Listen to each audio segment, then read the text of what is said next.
तो आज हम बात करेंगे 76 से आगे क्वेश्चन देखेंगे, इसमें एमसीक्यूज़ और कंप्लीट डिटेल आपको समझाने वाले हैं। और इससे पहले 75 तक हो चुके हैं, पहले अगर आपने नहीं देखा है तो वो वीडियो आप ज़रूर देखिएगा।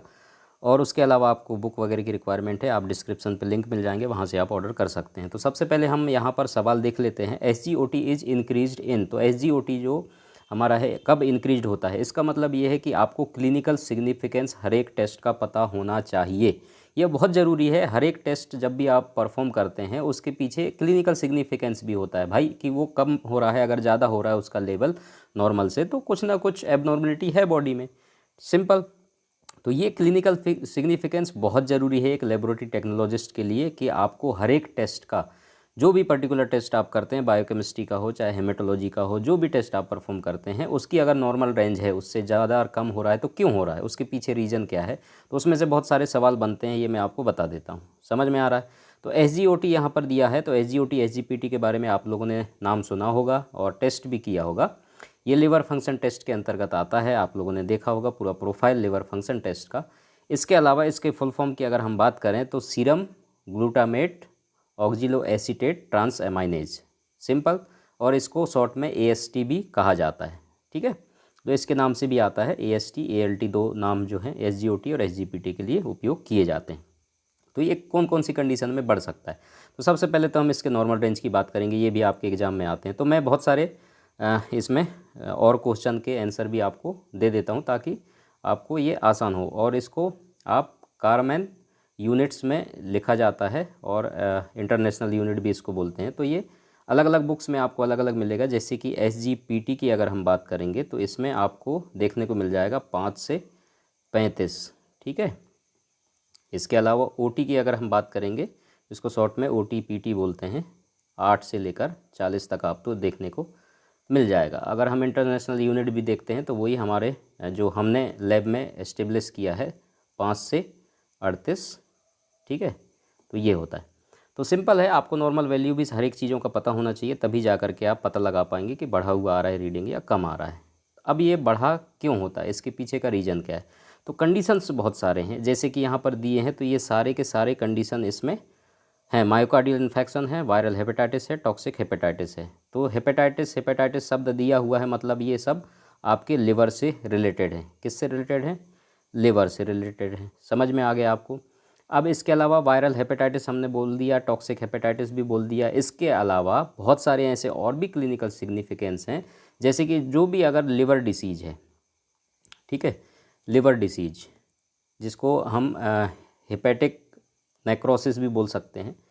तो इन कंडीशन में क्या होंगे, ये OTPT जो भी होगा, ठीक है, तो ये आपका इंक्रीज होगा। इसके अलावा बाकी चीज़ें भी मैं बता देता हूँ। क्लिनिकल जो साइन होते हैं और सिम्टम्स होते हैं, जैसे कि जॉन्डिस अगर बच्चों में है तो उसका ये सिम्टम्स भी आपको देखने को मिल सकते हैं। तो उसका साइन या सिम्टम्स होते हैं, ये OTPT आपका बढ़ा हुआ आ सकता है। इसके अलावा एल्कोहलिक हेपेटाइटिस, समझ में आ रहा है, एल्कोहलिक जो शराब वगैरह पी रहा है, तो उस कंडीशन में भी ये बढ़ा हुआ आपको देखने को मिल सकता है। अगर कोई एल्कोहलिक व्यक्ति है तो वो अगर टेस्ट कराता है तो उसमें भी आपको ये बढ़े हुए दिखाई दे सकते हैं। मायोकार्डियल इन्फेक्शन मैंने बता ही दिया। इसके अलावा मस्कुलर डिस्ट्रॉफी, ठीक है, तो इस कंडीशन में भी ये बढ़ा हुआ आपको देखने को मिल सकता है। तो इसमें तो ऑप्शन सारी चीज़ें हैं, मैं आप बाकी और भी अदर क्लिनिकल सिग्निफिकेंस आपको बता दे रहा हूँ, ताकि आपको याद रहे और आप भी और डिटेल में पढ़ सकते हैं इसको। बाकी यहाँ जितने ऑप्शन दिए हुए हैं, ठीक है, ऑल ऑफ एबव इसका आंसर आएगा। तो अगर आपको पता होगा सारे क्लिनिकल सिग्निफिकेंस, तभी आप जा कर के इसमें D वाले ऑप्शन पे राइट क्लिक करेंगे। नहीं तो आप कन्फ्यूजन हो जाएंगे, तो आपको B या C सही लगेगा, बाकी मायोकार्डियल इन्फेक्शन में आप जो है थोड़ा सा कन्फ्यूजन हो सकते हैं। तो ऐसा नहीं होना है, आपको सारे क्लिनिकल सिग्निफिकेंस जब पते होंगे तो आप आसानी से आप इसका आंसर कर सकते हैं। चलिए अगले क्वेश्चन की तरफ चलते हैं, बहुत आसान सवाल है। अगला जो है 77 नंबर का, in a colorimeter the cuvette made of. तो ये जो क्यूवेट है, ठीक है, यहाँ पर ध्यान रखना क्यूवेट की बात हो रहा है, ना कि टेस्ट ट्यूब की। दोनों में अंतर होता है, समझ में आ रहा है, हम उस पर डिस्कशन नहीं कर रहे हैं। तो यहाँ पर कॉलोरीमीटर में जो आप क्यूवेट इस्तेमाल करते हैं वो किस चीज़ का बना होता है। यहाँ पर बोरोसिलिकेट दिया है, क्वार्ट्ज दिया है, 1 और 2 दोनों दिया हुआ है, या इनमें से कोई नहीं, ये दिया हुआ है ऑप्शन में, ठीक है। तो सिंपल है, बोरोसिलिकेट नाम तो आप लोगों ने सुना ही होगा। ये जितने भी टेस्ट ट्यूब ग्लासवेयर्स होते हैं अधिकतर बोरोसिलिकेट के बने होते हैं, ये सवाल पूछा भी जाता है। इसके अलावा क्वार्ट्ज जो दिया हुआ है ये आपका करेक्ट आंसर है, जिसके द्वारा आपका क्यूवेट बनता है। समझ में आ गया? तो सिंपल है इसका आंसर, तो आप इसका आंसर दे सकते हैं आसानी से, और आंसर आपका क्या हो जाएगा? बी वाला ऑप्शन बिल्कुल करेक्ट है। इसमें ज़्यादा कुछ एक्सप्लेन करने की ज़रूरत है नहीं। क्यूवेट के बारे में आप लोगों को सबको पता होगा, किस पर्पस में इसको इस्तेमाल किया जाता है। टेस्ट आपने लगाए होंगे बहुत बार कैलोरीमीटर में, और क्यूवेट भी आप लोगों ने देखे होंगे, अलग अलग टाइप के क्यूवेट भी आप लोगों ने देख रखे होंगे। ठीक है, तो उस पर हम डिस्कशन नहीं कर रहे हैं अभी।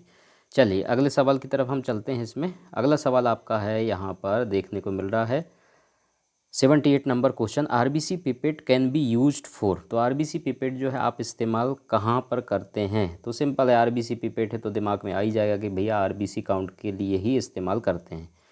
तो फट से आप आंसर करके आ जाएंगे, बाकी ऑप्शन आप नहीं पढ़ेंगे। तो अगर ये ऑप्शन आपने नहीं पढ़ा, आरबीसी पिपेट आपने देख लिया, आंसर लगा दिया, भाई आरबीसी पिपेट है आरबीसी काउंट के लिए, ए नंबर, फट से आपने ए नंबर पे राइट क्लिक कर दिया, तो आपका आंसर गलत हो जाएगा।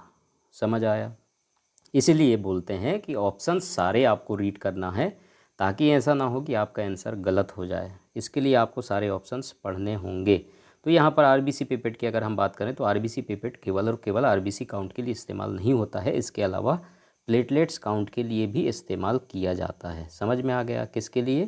प्लेटलेट्स काउंट के लिए भी इस्तेमाल किया जाता है। इसका मतलब ए और बी दोनों ऑप्शन सही हैं, तो आपका सी नंबर वाला ऑप्शन इसमें से करेक्ट हो जाएगा। इसका मतलब ए और एक और दो दोनों ऑप्शन में इसका यूज होता है, मतलब आरबीसी और प्लेटलेट्स में। समझ आया? आरबीसी पिपेट के बारे में मैं पहले भी एक्सप्लेन कर चुका हूँ, सारे पिपेट्स के बारे में आप जा करके मेरे मेन चैनल पर लैब टेक्नोलॉजिस्ट दिन इस पर देख सकते हैं। आरबीसी पिपेट, डब्ल्यूबीसी पिपेट के बारे में बहुत सारे क्वेश्चंस भी बनते हैं उनके मार्किंग को लेकर के, तो आप वो वीडियो जा करके देखिए, और उनसे बहुत सारे ऑब्जेक्टिव क्वेश्चन बनते हैं, तो उनको अच्छे से आप पढ़ करके भी रखिए। तो ऑप्शन इसका सी आ जाएगा। अब हम यहाँ पर 79 नंबर का क्वेश्चन देख लेते हैं। Basophilic stippling can be seen in. अब ये बेसोफिलिक स्टिपलिंग बहुत डिटेल में अगर मैं इसको समझाने चलूँ तो एक लेक्चर पूरा बन जाएगा, इसलिए ज़्यादा हम इसमें डिटेल में नहीं जाएंगे। तो बेसोफिलिक स्टिपलिंग जो है, पंक्टेट बेसोफिलिया भी इसको बोला जाता है, दूसरा नाम इसका होता है, ये आप याद रखिएगा। ठीक है, कभी आपसे पूछा जाएगा ऑब्जेक्टिव अगर आपको आ गया तो पंक्टेट बेसोफिलिया, समझ में आ गया, तो इस नाम से भी इसको जाना जाता है, तो वो याद रखिएगा। इसके टाइप्स भी होते हैं, लेकिन हम उस पर डिटेल अभी बात नहीं करेंगे। सिंपल आपको ये बताना चाहते हैं कि बेसोफिलिक स्टिपलिंग आपको कहाँ कहाँ देखने को मिलेगा। इसके ऊपर मैं बाद में लेक्चर भी बना दूंगा, ये चीज़ होता क्या है। ठीक है, अब यहाँ पर ऑप्शन दिया हुआ है G6PD डेफिशिएंसी, मेटल पॉइजनिंग, उसके बाद स्प्लेंक्टोमी और इरेथ्रोब्लास्टोसिस फेटालिस। तो इतने सारे ऑप्शन आपको देखने को मिल रहे हैं। अब आप इसमें कन्फ्यूजन होंगे, कन्फ्यूजन तब नहीं होंगे जब आपको पता होगा कि बेसोफिलिक स्टिपलिंग हमें देखने को कहाँ कहाँ और किन किन कंडीशंस में देखने को मिलते हैं, तब आप कन्फ्यूजन नहीं होंगे। अब यहाँ पर मैं एक सबसे, जैसे ही बेसोफिलिक स्टिपलिंग आता है ना, दिमाग में हर किसी का आता है लेड पॉइजनिंग। समझ में आ गया? कौन सा? Lead poisoning. ऐसा हो ही नहीं सकता कि अगर आप बेसोफिलिक स्टिपलिंग शब्द सुना है और आपके दिमाग में अगर लेड पॉइजनिंग नहीं आया, इसका मतलब आपको इसके बारे में पता है ही नहीं। समझ में आया? तो लेड जो है एक मेटल है। समझ में आया? तो सिंपल सा चीज़ है। अब मेटल आपने समझ में आ गया तो आपका करेक्ट ऑप्शन बी हो जाएगा। इतना तो समझ में आ गया। इसके अलावा भी मैं और आपको बता देता हूँ, लेड पॉइजनिंग तो है, ठीक है, इसके अलावा भी आपको इसमें थैलेसीमिया के कंडीशन में, haemolytic anaemia, megaloblastic anaemia, myelodysplastic syndrome अगर है, तो ये अलग अलग कंडीशन में भी आपको ये देखने को मिल सकता है बेसोफिलिक स्टिपलिंग। अभी मैं ये लिख नहीं रहा हूँ, केवल बोला है, आप उसको राइट डाउन कर सकते हैं और याद कर सकते हैं। समझ आया? तो इसका करेक्ट ऑप्शन आपका क्या हो जाएगा? B number, metal poisoning. ठीक, अब यहाँ पर अगले क्वेश्चन की तरफ हम चलते हैं। यहाँ पर अगला क्वेश्चन है आपका, dehaemoglobinisation of a thick smear can be done by. अब ये जो डीहीमोग्लोबिनाइजेशन है, कई लोगों ने नाम सुना होगा, कई लोगों ने नहीं भी सुना होगा। तो डीहीमोग्लोबिनाइजेशन आपको मैं याद दिला देता हूँ। मलेरिया जब आप स्टेनिंग करते हैं, स्लाइड बनाते हैं, ठीक है, तो मलेरिया की जब आप स्लाइड बनाते हैं, थिक स्मीयर बनाते हैं, तो जब स्टेन करने से पहले आप उसको डीहीमोग्लोबिनाइजेशन करते हैं। समझ में आया? मतलब सिंपल हिंदी में अगर हम बात करें तो लाल रक्त कोशिकाओं से उनके विशिष्ट जो रंग होते हैं पदार्थ हीमोग्लोबिन को हटाने के लिए ये किया जाता है। तो हीमोग्लोबिनाइजेशन का स्टेप जो है, जब आप फर्स्ट स्टेन करते हैं उसके पहले आपको डीहीमोग्लोबिनाइजेशन करना होता है। तो ये प्रोसेस किसके द्वारा किया जाता है? सिंपल सवाल है, समझ में आ गया? तो भाई साहब मेथनॉल तो होगा नहीं, क्योंकि ये फिक्सेटिव तो आप पढ़े ही होंगे, फिक्स करने का काम आपका मेथनॉल का होता है, तो ये तो आप हटा ही दो, ये तो होने से रहा। वाटर आप इस्तेमाल करते ही हैं डीहीमोग्लोबिनाइजेशन के अलावा। इसके अलावा ग्लिसियल एसिडिक एसिड भी इसमें इस्तेमाल किया जाता है। समझ में आ गया? तो आपका ए और सी दो ऑप्शन इसमें से करेक्ट हैं, मेथनॉल नहीं है। समझ में आया? तो इसका करेक्ट ऑप्शन जो है आपका कौन सा हो जाएगा भाई साहब? डी वाला। ठीक है, मतलब 1 और 3, 1 और 3 आपका ये दोनों है, इसका मतलब करेक्ट ऑप्शन आपका हो जाएगा डी वाला। ठीक है, तो इस तरीके से अगर किसी चीज़ के बारे में आपको पता नहीं है, अच्छे से आप पढ़िए, उसके बारे में थोड़ा सा डीप जाना है, हल्का सा, ज़्यादा भी नहीं जाना है, तभी जा कर के ये प्रैक्टिकली चीज़ें हैं। जब आप करते हैं चीज़ों को तो आपको याद रहता है, ज़्यादा रटने की ज़रूरत नहीं है इसमें।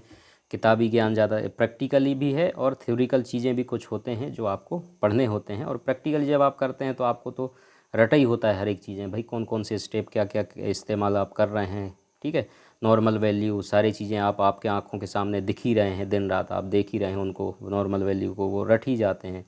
सारे टेस्टों के बारे में कम ज़्यादा क्यों हो रहा है, क्लिनिकल सिग्निफिकेंस, ठीक है, थोड़ा बहुत आपको पढ़ना है तो आप पढ़ सकते हैं किताब उठा करके। समझ में आ गया? बस इतने से ही हैं इसमें क्वेश्चन में, और ज़्यादा कुछ है नहीं। और वीडियो आपको कैसे लगा आप लाइक ज़रूर कीजिएगा, बताइए हमें, और कोई सजेशंस है तो भी बताइए। और वीडियो को ज़्यादा से ज़्यादा शेयर करें, लाइक ज़रूर करें, हमें अच्छा लगता है, और कमेंट्स कीजिएगा। और चैनल पर पहली बार आए हैं सब्सक्राइब ज़रूर कीजिए, हमारा मेन चैनल है उसमें भी आप जाइए, इंस्टाग्राम पर हमें फॉलो कीजिए। Thank you so much.